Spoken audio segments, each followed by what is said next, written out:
Dhaka league আগের মতোই নোংরা আছে। শরফুদ্দোল্লার সাথে তর্কে জড়িয়ে 2 ম্যাচ নিষিদ্ধ হয়েছিলেন হৃদয়, কিন্তু মোহামেডান মানেনি সেই নিষেধাজ্ঞা। 1 ম্যাচ পরই মাঠে নামিয়ে দেয়।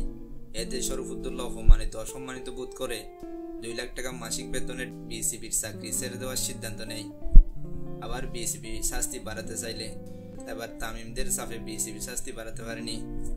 এই যদি হয় অবস্থা, একটা সিদ্ধান্ত নিয়ে সেটা বাস্তবায়ন করতে পারে না। একবার সিন্ডিকেটের চাপে, আবার ক্লাবের চাপে, তো আবার খেলোয়াড়দের চাপে। যদি সিদ্ধান্ত পাল্টাতেই হয় তাহলে আপনি কি এর বিসিবি সভাপতি?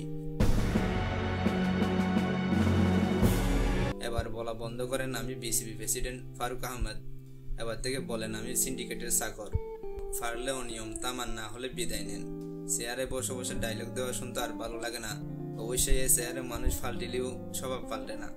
কিছুই করার নাই, বাঙালি জাতির জন্মগতভাবেই নসিব খারাপ।